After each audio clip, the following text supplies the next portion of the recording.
નમસ્કાર વિદ્યાર્થી મિત્રો। તો આજે આપણે એક નવો દાખલો કરીએ। તો અહીંયા એ પૂછે કે જો 30 માઇનસ 10 બરાબર 300, 8 ભાગ્યા 6 બરાબર 14, 7 ગુણ્યા 3 બરાબર 4 અને 12 વત્તા 4 બરાબર 3 હોય તો 100 માઇનસ 10 ગુણ્યા 1000 ભાગ્યા 1000 વત્તા 100 ગુણ્યા 10 બરાબર કેટલા થાય? તો હવે આપણે ઉપર જોઈએ તો 30 માઇનસ 10 બરાબર 300 આપેલા છે। તો આપણને જોતા એટલું ખબર પડે કે 30માંથી 10 બાદ કરીએ તો 300 આવવાના છે નથી। તો આપણે એ બેનો સંબંધ વિચારવાનો કે 30 ને 10 આપેલા છે ને એનો જવાબ 300 કર્યો છે। તો માઇનસની જગ્યાએ આપણે કયું ચિહ્ન અહીંયા મૂકીએ તો 300 જવાબ આવે? તો આપણને ખબર પડે કે 30 ગુણ્યા 10 કરીએ તો 300 જવાબ આવે। તો અહીંયા જે માઇનસ છે તેનો સંબંધ શું થશે? ગુણાકારનો, બરાબર। હવે 8 ભાગ્યા 6 બરાબર 14 કીધા છે, બરાબર। તો આપણને એટલી ખબર પડી છે કે આ તો ભાગાકાર ચાલે જ નહીં, પણ 8 ભાગાકારની જગ્યાએ આપણે જો અહીંયા સરવાળાનું ચિહ્ન મૂકી દઈએ તો 8 ને 6 14 થઈ જાય। તો ભાગાકારની જગ્યાએ આપણે કયું ચિહ્ન મૂકવું પડે? સરવાળાનું। એ જ રીતે 7 ગુણ્યા 3 કરીએ તો 7 તાલે તો 21 થાય, 4 નથી આવતા, પણ 7માંથી 3 બાદ કરીએ તો 4 આવે। તો આપણે ગુણાકારની જગ્યાએ કયું ચિહ્ન મૂકવાનું છે? બાદબાકીનું। અને 12 વત્તા 4 કરો તો 3 નહીં આવે, બરાબર। 12 ને 4 તો 16 થાય, પણ અહીંયા જવાબ 3 આપ્યો છે। પણ જો તમે 12 ભાગ્યા 4 કરો તો તમને 4 તાલી 12 એ રીતે જવાબ 3 મળી શકે। તો જ્યાં આપણે સરવાળાનું ચિહ્ન છે તેની જગ્યાએ આપણે કયું ચિહ્ન મૂકવું પડે? ભાગાકારનું ચિહ્ન।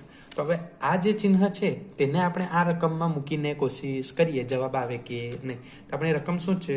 100 માઇનસ 10 ગુણ્યા 1000 ભાગ્યા 1000 વત્તા 100 ગુણ્યા 10, બરાબર। આ રીતે જવાબ છે। હવે આવા જ્યાં ચિહ્ન હોય તે જગ્યાએ કયા ચિહ્ન મૂકવાના? આ જમણી બાજુ છે તે, બરાબર। તો આપણે મૂકીએ તો જ્યાં માઇનસ હોય ત્યાં કયું ચિહ્ન મૂકવાનું છે? ગુણાકાર। તો આ માઇનસ છે તો એની જગ્યાએ આપણે કયું ચિહ્ન મૂકીએ? ગુણાકારનું છે। જ્યાં ભાગાકાર છે ત્યાં કયું ચિહ્ન મૂકવાનું છે? સરવાળો। તો અહીંયા ભાગાકાર છે તો અહીંયા કયું ચિહ્ન મૂકીએ? સરવાળો। જ્યાં ગુણાકાર છે ત્યાં કયું મૂકવાનું છે? માઇનસ। તો ગુણાકાર અહીંયા છે તો અહીંયા કયું મૂકવાનું છે? માઇનસ। અહીંયા પણ ગુણાકાર છે તો અહીંયા કયું ચિહ્ન મૂકવાનું છે? માઇનસ। જ્યાં સરવાળો છે ત્યાં કયું ચિહ્ન મૂકવાનું છે? ભાગાકાર। તો અહીંયા સરવાળો છે તો અહીંયા કયું ચિહ્ન મૂકીએ? ભાગાકાર। હવે ઉપર જેમ રકમ હોય તેમ લખી દેવું। અહીંયા 100, અહીંયા 10, અહીંયા 1000, અહીંયા 1000, અહીંયા 100 ગુણ્યા અહીંયા કેટલા?